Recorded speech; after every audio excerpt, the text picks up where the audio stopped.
Movie की शुरुआत में हम देखते हैं एक बड़ा एस्ट्रॉयड जिसका नाम पाई है, जो मार्स के चारों ओर घूमता रहा है, अब धरती की तरफ बढ़ रहा है और 8 साल में टकरा सकता है। इससे ह्यूमैनिटी खत्म होने का खतरा है। दुनिया घबराई हुई है और यूएन इस समस्या पर चर्चा करता है। चाइना को project United Nations moon shield यानी यूएनएमएस बनाने की परमिशन मिलती है। प्लान ये था कि मून पर एक बड़ा बेस बनाया जाएगा, एक सुपर न्यूक्लियर हथियार कॉस्मिक स्ट्राइकिंग हैमर्स तैयार किया जाएगा और इसे एस्ट्रॉयड पाई को डिस्ट्रॉय करने के लिए इस्तेमाल किया जाएगा। साथ ही मून की ऑर्बिट को बचाव के लिए शील्ड बनाया जाएगा। यूए नाम का एक आदमी मून पर जाने के लिए अप्लाई करता है। उसे इंजीनियरिंग की जगह मेंटेनेंस का काम ऑफर किया जाता है। मून पर जाने के लिए यूए ये काम एक्सेप्ट कर लेता है और जल्द ही वो टीम के साथ मून पर जाता है। 8 साल की मेहनत के बाद टीम सुपर वेपन लॉन्च करती है और सेलिब्रेट करती है, लेकिन यूए का ध्यान बेस कमांडर लैंसिंग पर है, जिस पर उसका क्रश है। वो उससे अपने दिल की बात कहने की प्रैक्टिस करता रहता है, लेकिन लैंसिंग उसे जानती भी नहीं है।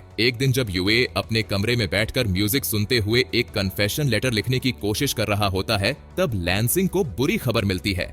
एक सोलर स्टॉर्म की वजह से एक मिसाइल अपने रास्ते से भटक गई है और कुछ एस्ट्रॉयड के टुकड़े मून के ऑर्बिट से निकलकर बेस की ओर आ रहे हैं। 27 मिनट में वो टुकड़े बेस को डिस्ट्रॉय कर देंगे। लैंसिंग तुरंत अलार्म बजाकर सभी को बेस खाली करने का आदेश देती है, लेकिन यूए अपने हेडफोन लगाए हुए था, इसलिए वो कुछ नहीं सुन पाता। बाकी सब रॉकेट्स में बैठकर बेस छोड़ देते हैं। जब यूए खिड़की से बाहर देखता है, तब उसे पता चलता है कि सब लोग जा चुके हैं। वो तेजी से गाड़ी चलाकर बचने की कोशिश करता है, लेकिन रास्ते में गिर जाता है। तभी लैंसिंग आखिरी रॉकेट लॉन्च कर देती है और यूए चांद पर अकेला रह जाता है। एस्ट्रॉयड के टुकड़े बेस पर गिरने लगते हैं। यूए इधर उधर भागकर बचने की कोशिश करता है, लेकिन अंत में बेस भी पूरी तरह डिस्ट्रॉय हो जाता है। उसी दौरान एक बड़ा एस्ट्रॉयड का टुकड़ा धरती पर गिरता है, जिससे धरती का बड़ा हिस्सा डिस्ट्रॉय हो जाता है। यूए को एहसास होता है कि उनकी 8 साल की मेहनत बेकार चली गई। वो बेस में वापस जाकर धरती से कांटेक्ट करने की कोशिश करता है, लेकिन कोई जवाब नहीं मिलता। 6 दिनों तक वो कोशिश करता है, फिर समझ जाता है कि वो इस दुनिया में आखिरी इंसान बचा है।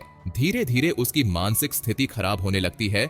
वो खुद को बिजी रखने के लिए मस्ती करता है, जैसे मून पर स्लाइडिंग करना। वो लैंसिंग के कमरे में जाने की कोशिश करता है, लेकिन पासवर्ड गलत होने के कारण अंदर नहीं जा पाता। तो वो दरवाजा ब्लास्ट कर देता है और लैंसिंग की यूनिफॉर्म से एक पुतला बनाकर एक रोमांटिक डिनर सेट करता है और फिर उस पुतले को किस भी करता है। फिर हम देखते हैं कि धरती पर सर्वाइवर्स है और वो ये सब देख रहे हैं। लैंसिंग को इसे देख अजीब लगता है। सिविलियंस अंडरग्राउंड बंकर्स में है, तो एस्ट्रोनॉट्स यूएनएमएस अंडरग्राउंड बेस में है। वो लूनर बेस से कनेक्ट करने में सफल होते हैं, लेकिन वो यूए को सिर्फ कैमरा से देख सकते हैं, लेकिन सुन नहीं सकते, क्योंकि रेडियो काम नहीं कर रहा। अभी धरती पर रिसोर्सेज कम हैं, इसलिए कम्युनिकेशन सिस्टम ठीक करने में 2 साल लगेंगे और यूए को बचाने में उससे भी ज्यादा समय लगेगा। यूएनएमएस के चेयरमैन सोचते हैं कि इस स्थिति का इस्तेमाल अच्छा करने के लिए किया जा सकता है।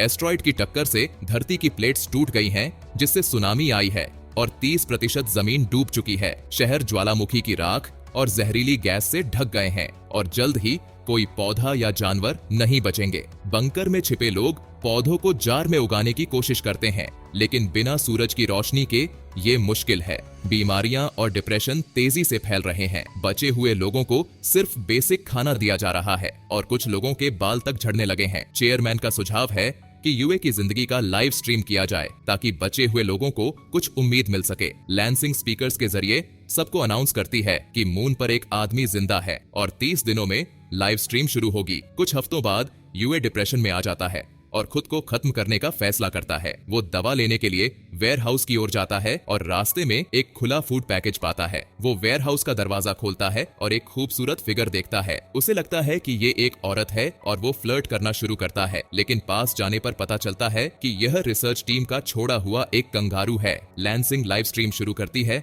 और एक वॉइस एक्टर यूए की लाइफ को नैरेट करता है। यूए एक फावड़ा लेकर दवा लेने के लिए वापस वेयर हाउस में जाता है। तभी कंगारू पीछे से आता है। यूए फावड़ा घुमाता है, लेकिन वो टूट जाता है। कंगारू फावड़े का हैंडल मोड़ देता है और फिर यूए की पिटाई करता है। इसके बाद यूए कंगारू की तरह ड्रेस पहनकर उसका ध्यान भटकाने की कोशिश करता है, लेकिन जैसे ही वो दवा के करीब पहुंचता है, कंगारू उसे गिरा देता है और उस पर अजीब हरकतें करने की कोशिश करता है। कंगारू उसे वेयरहाउस से बाहर फेंक देता है। फिर यूए एक गन लेकर आता है।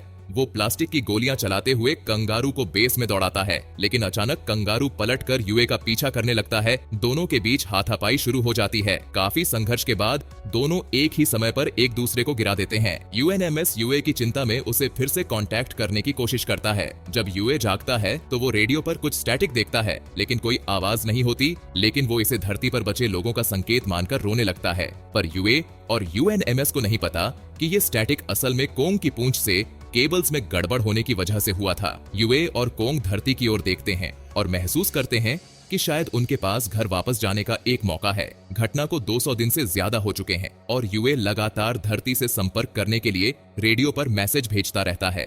कोंग और यूए अब दोस्त बन गए हैं, क्योंकि ये साफ है कि धरती से कोई उन्हें बचाने नहीं आ रहा। तो यूए फैसला करता है कि पुराने अपोलो 18 मिशन के स्पेसक्राफ्ट को मॉडिफाई करेगा ताकि वह खुद धरती लौट सके। यूएनएमएस भी सोचता है कि वे कैसे यूए की मदद कर सकते हैं। कोंग और यूए गाड़ी लेकर निकलते हैं और जल्दी ही अपोलो को ढूंढ लेते हैं। यूए टेस्ट करता है और कंफर्म करता है कि थोड़ी मरम्मत के बाद ये काम करेगा। वे अपोलो को वापस बेस पर लाते हैं और धरती के लोग यूए को इसे ठीक करते हुए कई दिनों तक देखते हैं। यूएनएमएस इस बात से हैरान होता है, इसलिए वो यूए की प्रोफाइल चेक करते हैं और उन्हें पता चलता है कि यूए असल में एक इंजीनियर है जो किसी तरह मेंटेनेंस डिपार्टमेंट में पहुंच गया था। जल्द ही यूए को पता चलता है कि अपोलो में सिर्फ 22 पाउंड वजन ले जाया जा सकता है और अकेला कोंग ही इससे ज्यादा भारी है। मजबूरी में यूए कोंग को गाड़ी में बिठाकर उसे मून के बीच में छोड़ने की कोशिश करता है, लेकिन कोंग उसका पीछा करता है और वापस गाड़ी में चढ़ जाता है। यूए एक ज्यादा पावरफुल प्रोपल्शन सिस्टम की रिसर्च करना शुरू करता है और उसे पता चलता है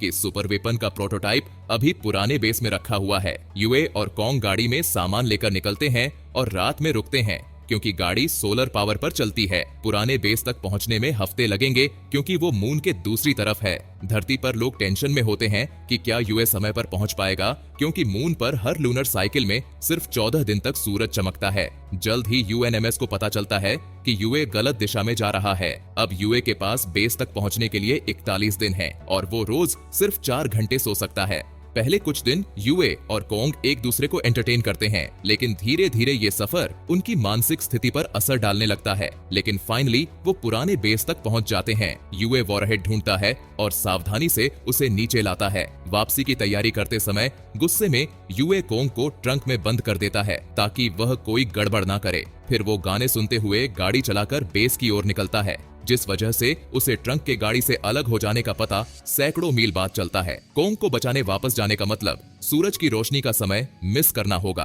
पहले यूए आगे बढ़ जाता है, लेकिन फिर उसे बहुत गिल्ट होता है और वो कोंग को बचाने वापस चला जाता है। खुश होकर कोंग यूए को चाटकर अपना शुक्रिया अदा करता है। यूए और कोंग बिना सोए गाड़ी चलाते रहते हैं, क्योंकि अगर वो रुकते हैं तो सूरज की रोशनी मिस हो जाएगी। 50 घंटे से ज्यादा जागने के बाद उन्हें लगता है कि सूरज की रोशनी उनसे दूर जा रही है, लेकिन वो हार नहीं मानते और गाड़ी की स्पीड बढ़ा देते हैं। टेम्परेचर गिरने लगता है और यूए को ठंड से बचने के लिए हीटर चालू करना पड़ता है, जिससे गाड़ी की बैटरी और जल्दी खत्म होने लगती है। जब बेस तक सिर्फ 35 मील का सफर बाकी होता है तो बैटरी पूरी तरह खत्म हो जाती है और गाड़ी रुक जाती है। यूए हार मानकर गाड़ी से बाहर आकर अंत का इंतजार करने लगता है। कोंग बिल्ली की तरह रिफ्लेक्टेड लाइट को पकड़ने की कोशिश करता है, जिससे यूए को एक आइडिया आता है। यूए गाड़ी का दरवाजा निकालकर उसे एक स्लेड में बदल देता है और कोंग से उसे जोड़ देता है। फिर वो लाइट को आगे चमकाता है, जिससे कोंग लाइट का पीछा करते हुए स्लेड को खींचने लगता है। उन्हें एक बड़ा गड्ढा मिलता है तो यूए कोंग को छलांग लगाने के लिए मजबूर करता है। फिर वो गैस टैंक्स को एक्टिवेट करता है, जिससे उन्हें गड्ढा पार करने के लिए जरूरी पुश मिलता है। धरती पर लोग ये देखकर खुशी और उम्मीद से झूम उठते हैं। अब यूए और कोंग की वजह से इंसान और मेहनत करने लगते हैं और स्ट्रक्चर्स को सुधारते हैं। इस मेहनत की वजह से यूएनएमएस को मून के बेस से संपर्क करने में अब सिर्फ 3 महीने का समय चाहिए। घटना के 516 दिन बाद भी यूए अपोलो को जोड़ने की कोशिश कर रहा है। ये उससे ज्यादा मुश्किल है जितना उसने सोचा था, क्योंकि अपोलो की टेक्नोलॉजी बहुत पुरानी है। एक दिन यूए रेडियो पर स्टैटिक देखकर खुश होता है, लेकिन फिर देखता है कि कोंग केबल्स के साथ छेड़छाड़ कर रहा है, जिस वजह से स्टैटिक आ रहे थे। यूए को एहसास होता है कि उसकी सारी मेहनत और दर्द बेकार थे, क्योंकि वो दुनिया में अकेला इंसान है। धरती पर यूएनएमएस को संपर्क फिक्स करने में अभी 1 महीना और लगेगा। हार न मानते हुए लैंसिंग बंकरों में मौजूद लोगों से बात करती है और उन्हें कहती है कि यूए कोई हीरो नहीं है, वो सिर्फ एक साधारण इंसान है जिसे गलती से मून पर छोड़ दिया गया, लेकिन वो पिछले 1 साल से काफी ज्यादा मेहनत कर रहा है, इसलिए उसे लोगों का सपोर्ट मिलना चाहिए। लैंसिंग सभी से अपनी टॉर्च जलाने और मून की तरफ लाइट चमकाने के लिए कहती है ताकि यूए को पता चले कि वो अकेला नहीं है। उसी समय यूए अपना हेलमेट खोल देता है और उसकी ऑक्सीजन खत्म होने लगती है, लेकिन धरती पर इंसान अपनी टॉर्च और यहाँ तक कि लाइट हाउस का इस्तेमाल करते हैं, जिससे धरती रोशनी से जगमगा उठती है। ये देखकर यूए चौंक जाता है और रोने लगता है। आखिरकार 613 दिन बाद यूएनएमएस संपर्क ठीक कर लेता है और यूए को फिर से इंसानी चेहरा देखने को मिलता है। टीम यूए को बताती है कि उन्होंने अपोलो के ब्लूप्रिंट्स ढूंढ लिए हैं और उसे नई टेक्नोलॉजी से जोड़ने का तरीका सिखा रहे हैं। अब यूए हर दिन लैंसिंग से बात करता है और उसे लगता है कि वे दोस्त बन रहे हैं। एक रात यूए लैंसिंग को बताता है कि उसने शुरू में मेंटेनेंस की जॉब ठुकरा दी थी और इंटरव्यू से चला गया था। जब यूए बाहर निकलने वाला होता है तो वो लैंसिंग को देखता है और उसकी मुस्कान देखकर उसका मन बदल जाता है। इस इमोशनल कन्फेशन से लैंसिंग भी अपनी सच्चाई बताती है। जब वो इवैक्यूएट हो रहे थे तब उसने यूए को देखा था, लेकिन उसने उसे वहीं छोड़ दिया क्योंकि उसे बचाने की कोशिश में सबकी जान जा सकती थी। उसी समय हम देखते हैं स्पेस में कुछ धरती की ओर बढ़ रहा होता है। अगले दिन यूए और कोंग आखिरकार अपोलो में बैठकर मून से निकलते हैं। शुरुआत में कुछ टर्बुलेंस होता है, लेकिन जल्द ही वो ऑर्बिट में पहुंच जाते हैं और धरती पर लोग खुशी मनाते हैं। कुछ घंटों में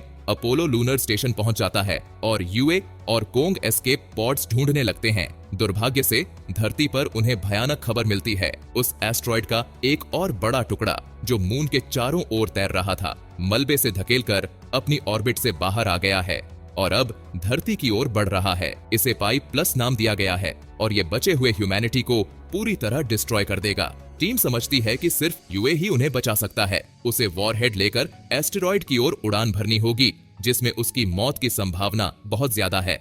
लैंसिंग खुद उससे बात करने की जिम्मेदारी लेती है और यूए से संपर्क करती है, लेकिन यूए पहले ही सब सुन चुका होता है क्योंकि उन्होंने गलती से माइक ऑन छोड़ दिया था। वो तैयार है क्योंकि वह लैंसिंग और ह्यूमैनिटी को बचाना चाहता है। धरती पर बचे हुए लोगों को बंकरों में छिपने के लिए कहा जाता है। इधर यूए रोते हुए कोंग को गले लगाता है और उसे एस्केप पॉड के जरिए धरती पर भेज देता है। इसके बाद यूए अपोलो से उड़ान भरता है और रास्ते में मीटियोराइट्स के फील्ड में पहुंच जाता है। वो ध्यान लगाकर इन्हें चकमा देता है, लेकिन अपोलो टकरा जाता है और उसका एक थ्रस्टर टूटकर जहाज को अनियंत्रित घुमाने लगता है। यूए घबराता है, लेकिन लैंसिंग के पास एक प्लान होता है। उसे दरवाजा खोलकर डिप्रेशराइजेशन का उपयोग करना होगा ताकि घुमाव रुक सके। दुर्भाग्य से दरवाजा जाम हो जाता है। यूए उसे खोलने के लिए बार बार किक करता है और आखिरकार सफल हो जाता है, लेकिन तभी वो देखता है कि जहाज का इंजन फ्लोट होकर दूर जा चुका है।